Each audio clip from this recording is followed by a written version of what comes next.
Com muita alegria, uma imposição moral da nossa amiga Fabiana, tá? Ela gosta de nos lembrar constantemente que estamos nesse mundo de provas e expiações. Trabalho. Exato. Enobrece o ser humano. Boa noite a todos, mais uma vez. Muito obrigada pela presença. Hoje nós vamos fazer uma reflexão, então. Será que o aborrecimento ou o tédio compromete a nossa evolução? Essa é a reflexão que nós vamos fazer na noite de hoje. E essa reflexão ela é pautada no livro Céu e Inferno. Céu e Inferno, que é uma das 5 obras da codificação da doutrina espírita. E esse livro, agora em agosto, completou 160 anos. Então, mesmo escrito em 1865, essa leitura é muito atual. E esse livro ele tem como objetivo explicar a justiça divina à luz da codificação espírita.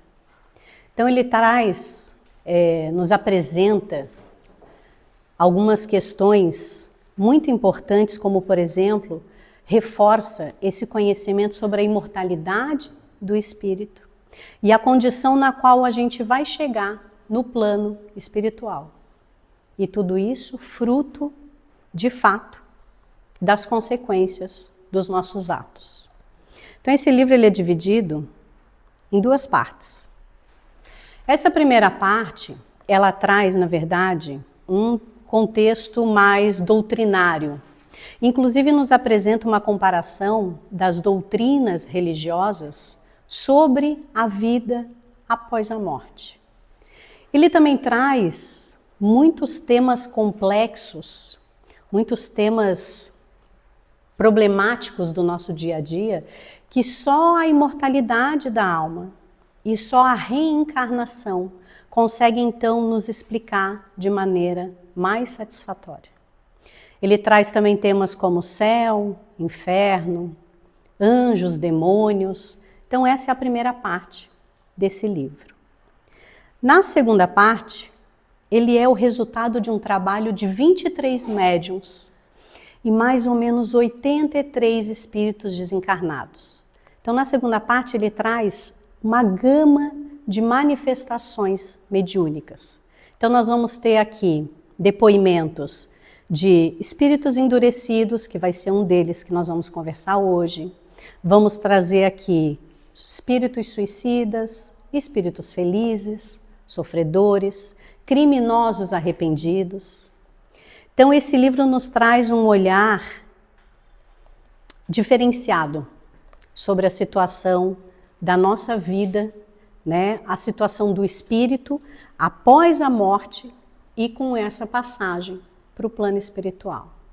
Para a gente fazer uma reflexão da importância da leitura desse livro, eu convido vocês então a pensarmos o seguinte: quando a gente decide viajar para um outro país, um país totalmente diferente da nossa cultura, o que nós fazemos com antecedência? Ou a maioria de nós? Ou só eu, vamos dizer só eu, o que eu faço? Nós lá em casa gostamos de viajar. Então sempre que a gente viaja, eu com antecedência, quando a gente define esse local, eu com antecedência vou lá e pesquiso na internet, né? Santa internet, obrigada por existir na nossa vida. Então eu faço uma pesquisa minuciosa e eu me alimento de todas as informações possíveis e imagináveis sobre esse destino. Então eu quero saber como é que é a temperatura lá, que tipo de comida é interessante eu experimentar lá, quais lugares são mais interessantes de visitar, quais palavras eu preciso saber para me comunicar naquele lugar. Então, eu acabo fazendo todo esse compilado para eu poder chegar nesse local com o mínimo de conhecimento, para não passar perrengue. Então, eu acabo dizendo que eu faço um guia de viagens. Exatamente isso, um guia de viagens. E esse livro aqui, O Céu e o Inferno, ele é esse guia do viajante espiritual. Ele traz exatamente essa possibilidade de nós, enquanto encarnados, conhecermos o que nós vamos ver lá do outro lado, maneira de dizer, né? Mas quando irmos para o mundo espiritual. Então, ele traz essa possibilidade da gente conhecer essa vida que nós vamos ter após o nosso desencarne. O Leon Denis, na obra Depois da Morte, ele traz uma reflexão muito clara sobre essa necessidade de nós conhecermos essa vida espiritual enquanto estamos aqui, enquanto encarnados.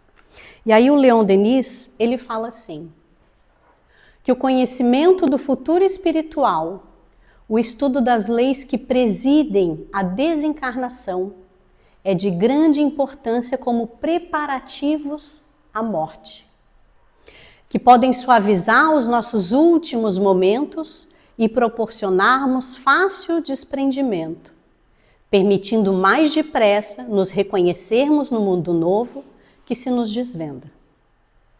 E por que ele fala, né, de nós conhecermos os nossos, de suavizar os nossos últimos momentos e nos preparar para a morte? Porque o desencarne pode ser para alguns um sono tranquilo e depois um despertar silencioso, mas para outros o desencarne pode ser difícil, o desencarne pode ser doloroso, esse desencarne pode ser cheio de angústias. E claro que esse desprendimento ele vai ocorrer de maneira mais fácil se nós estivermos, né, previamente desligado dessas questões desse mundo terreno, se a gente já tiver aí aspirado bens espirituais e nós tivermos cumprido a nossa missão aqui. E talvez ele seja um pouco mais difícil para aquelas pessoas que durante essa vida terrena se apegaram demais aos bens materiais. Não digo nem demais, única e exclusivamente a esses bens materiais, né? E não se prepararam para essa vida espiritual.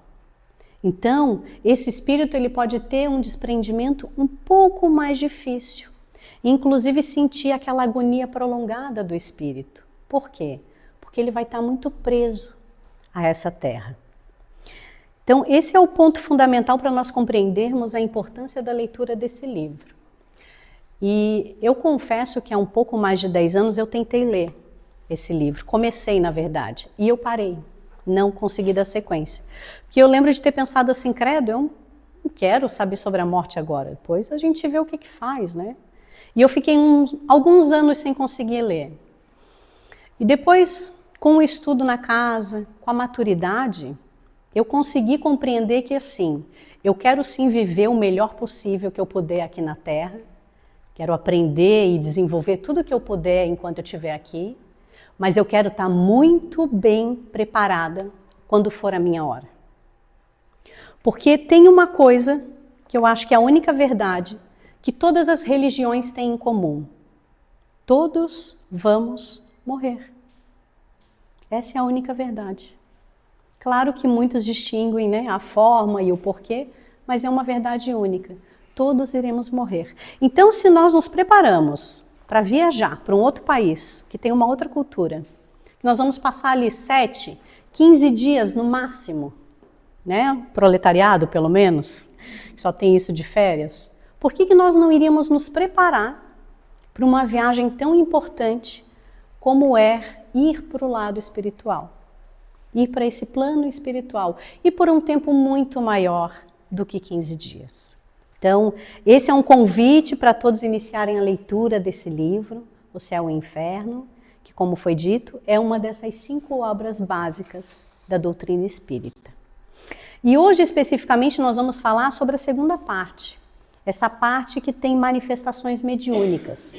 Especificamente, nós vamos falar de uma manifestação que foi dada de forma espontânea por um espírito aborrecido. Algumas versões diferentes dele traz ele como um espírito entediado. Tá? E essa manifestação ela foi dada lá em Bordeaux. É esse o termo correto? Obrigada. Que eu sempre tenho dúvida. Em Bordeaux, na França, em 1862.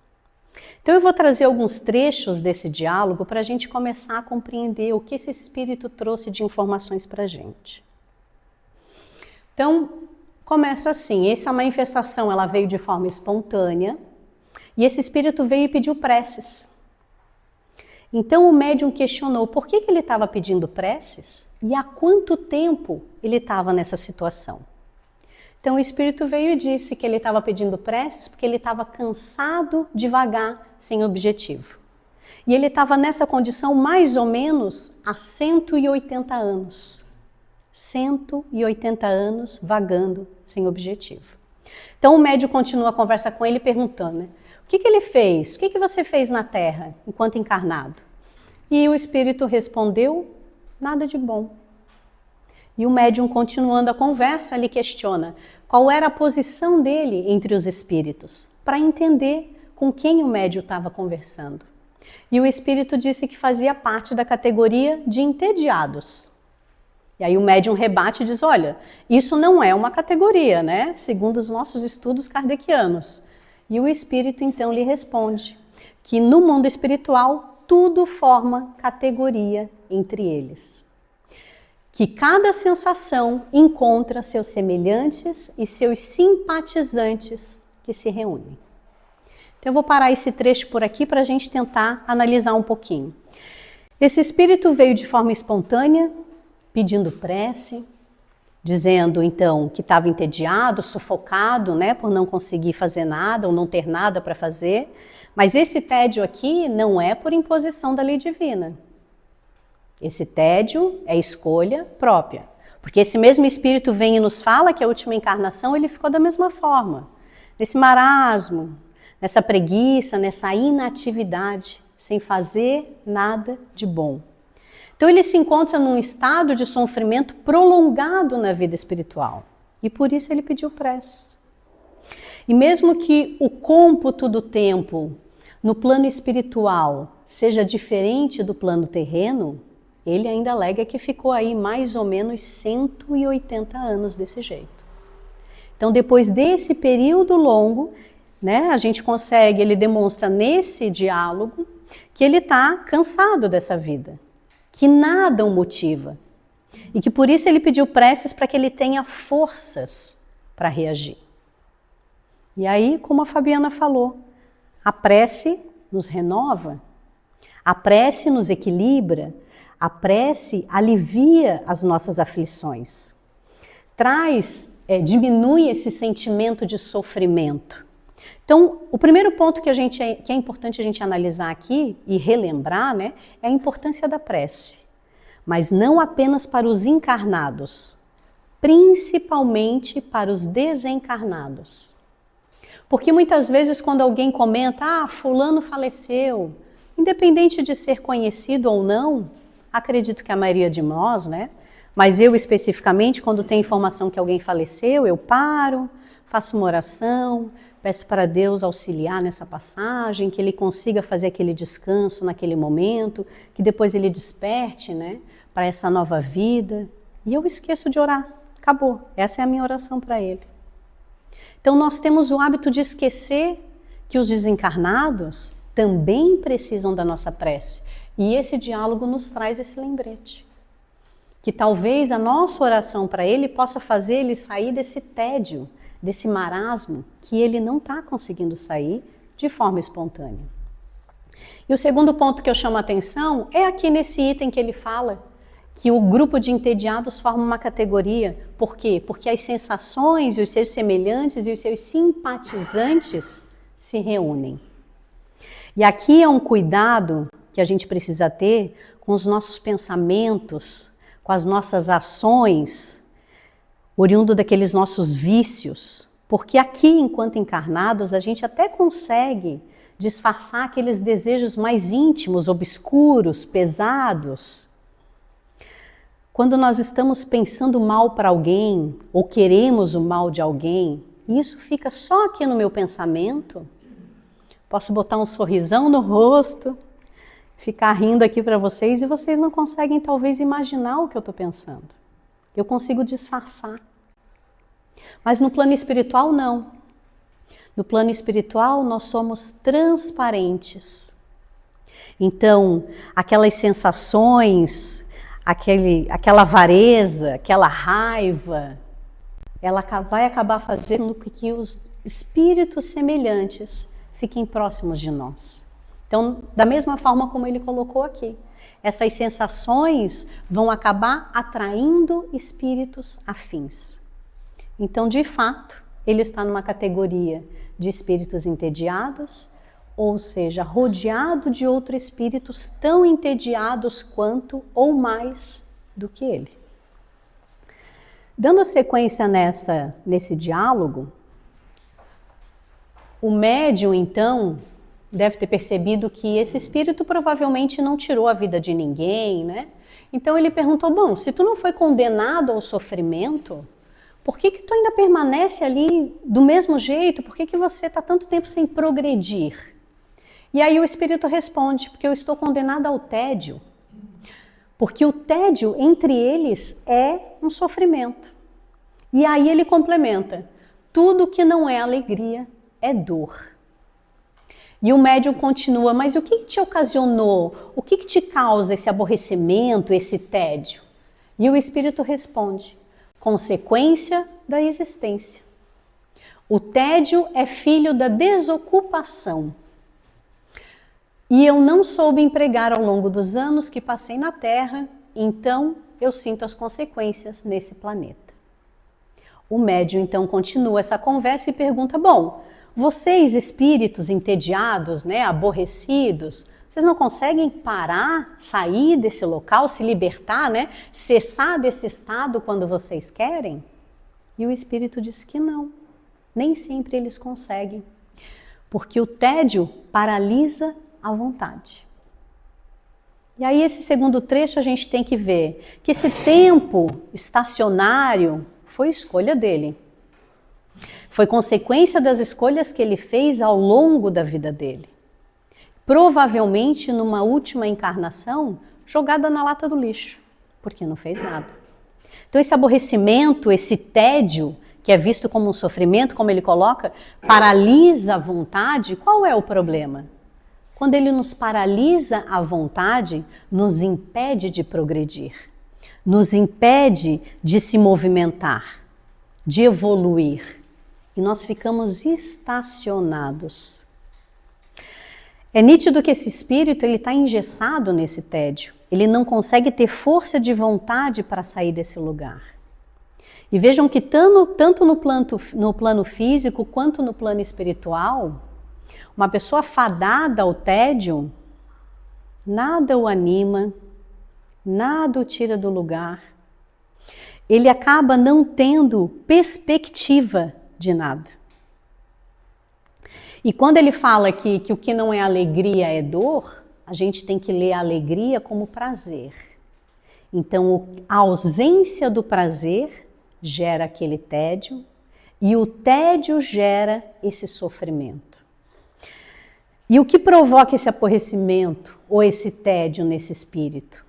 A inação, a falta de vontade, a falta de ação. O que ele coloca aqui? A desocupação. E essa falta de vontade, essa falta de movimento, né, é consequência dessa existência que ele teve e que ele não aproveitou e que ele não fez nada de bom, como ele já alegou.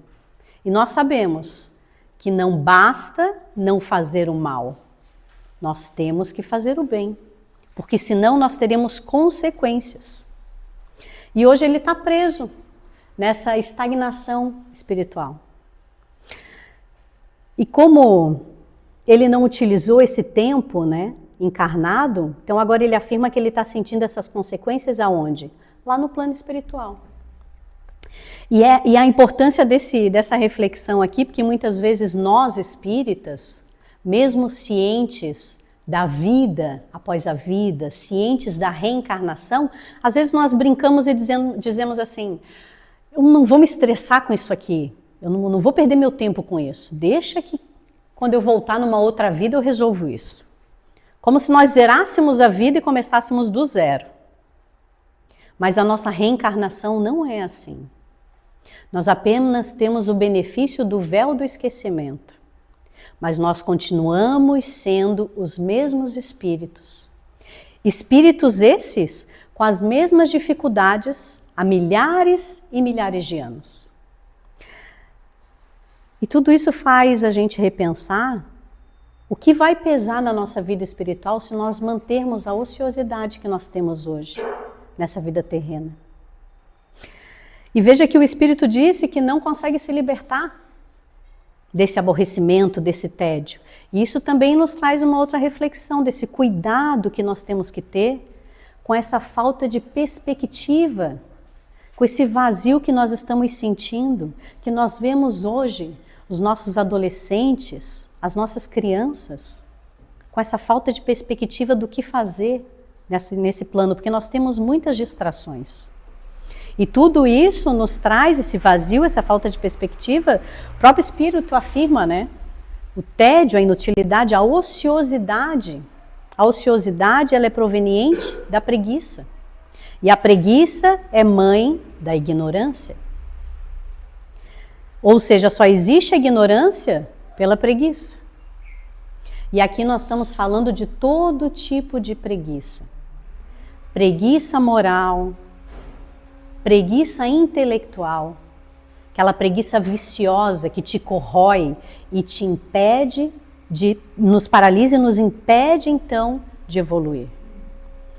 Dando sequência nessa conversa, chegando para uma fase final desse diálogo, o Espírito já finalizando ali a conversa, o médium fala assim, bom, já que você está esperando aí por uma nova existência, né? Quem sabe você pode vir mais vezes para trazer outras manifestações mediúnicas, nos trazer relatos dessa vida aí no plano espiritual. E aí o Espírito responde, evoca-me, me força a vir, você vai estar me fazendo um favor. E aí, para terminar, o médium diz, questiona com ele, você pode me dizer por que a sua caligrafia muda com tanta frequência? E aí o Espírito responde para ele, porque você pergunta demais. Isso me cansa. E aí eu preciso de ajuda. Então vejam que ele continua ocioso, ele continua preguiçoso no plano espiritual, da mesma forma que provavelmente ele era enquanto estava encarnado. E lembrando que esse aborrecimento, esse tédio, né, tá cansado de não fazer nada, é fruto de tudo que ele plantou. É única e exclusiva a responsabilidade dele. E o André Luiz nos traz uma advertência muito forte sobre ociosidade. O André Luiz nos diz assim, que se provavelmente nós não resgatarmos pelo trabalho, nós vamos resgatar pelo trabalho e lágrimas. Então, o ser humano vem para esse mundo para trabalhar. Ele vem para esse mundo com muita coisa para desenvolver, muitas missões a serem feitas. Mas claro que muitas vezes nós encontramos pessoas ao longo da nossa caminhada que nós acabamos brincando e dizemos assim, aquele veio a passeio. Não é verdade? Quem é a pessoa que vem a passeio nessa terra? É a pessoa que não está preocupada com nada, que não está preocupada com ninguém, que, assim, se puder não fazer esforço, melhor ainda, que ela quer aproveitar a vida para si, sem dedicação, sem ter produtividade, o que vier é lucro. E esse espírito, ele se torna ocioso porque ele não tem interesse em se desenvolver, ele não tem interesse em evoluir. E o que acontece quando ele chega no mundo espiritual? Nada. Ele continua da mesma forma, preguiçoso, ocioso. Em um dos estudos que eu fiz aqui na casa, eu acho que foi o Flávio, nosso coordenador, ele falava assim, se nós morrêssemos agora, nós vamos continuar a ser os mesmos espíritos. Antes encarnado e agora desencarnado. Ninguém vai ganhar uma auréola por ter desencarnado. Nós não viramos anjos. Então o espírito, aquele espírito que ele não trabalha em prol da humanidade e não trabalha em prol de si mesmo, ele sofre. E talvez ele não sinta tanto esse sofrimento nesse mundo terreno, porque hoje nós temos uma variedade muito grande de distração. Mas quando ele chegar no plano espiritual e perceber que a vida continua após a morte, lá ele vai sentir as consequências de todos os atos dele nessa vida terrena. E claro que esse diálogo aqui a gente está falando de um espírito aborrecido, de um espírito entediado, mas aqui a gente poderia estar falando de qualquer tipo de irmão. O irmão rancoroso, o irmão raivoso, todos aqueles sentimentos que nos fazem mal e que nos impedem de evoluir, como esse espírito aqui. Esse ódio, esse rancor, essa raiva, eles são sentimentos, né? São venenos que a gente bebe em pequenas doses todos os dias. Então, só nós adoecemos com esse tipo de sentimento. Como é que nós podemos limpar esse sentimento? Primeiro, com essa lição, né? Com um estado constante de trabalho. Segundo, com perdão. E o terceiro, com muita, mas muita, de coração, gratidão. Essa folhinha que vocês receberam, o texto fala exatamente isso. De nós sermos gratos por tudo que acontece de bom na nossa vida. Mas muito mais gratos por todas as nossas dificuldades ao longo da nossa jornada. Porque são essas dificuldades que nos impulsam, que nos impulsionam, na verdade, né? São essas dificuldades que nos ensinam e que nos impedem de ficar na inércia, da forma como esse espírito estava. A própria falta de propósito na vida que nós vemos hoje de maneira tão clara, né? Porque o Instagram tem tantas informações, tanta gente bonita, tanta gente feliz, tanta gente rica, e eu tô aqui, ó, acima do peso. Nem tão bonita assim, nem tão inteligente, porque nós vemos só o lado belo das pessoas. Então essa falta de propósito que a gente acaba criando dentro de nós, ela talvez vá nos levar a esse estado de inércia que o espírito estava quando ele deu essa manifestação em 1862. E ele ficou assim por 180 anos. E como ele mesmo disse, é muito difícil sair desse lugar sozinho, desse estado de inércia. Então, oremos e agradecemos, né? Façamos esse trabalho de orar e agradecer para aquele encarnado que dificulta a nossa vida, para aquele desencarnado que ainda precisa do nosso perdão.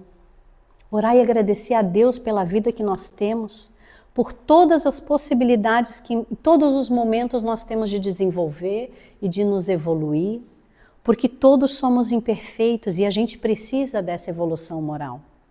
Nós precisamos todos os dias cuidar para tentarmos evoluir.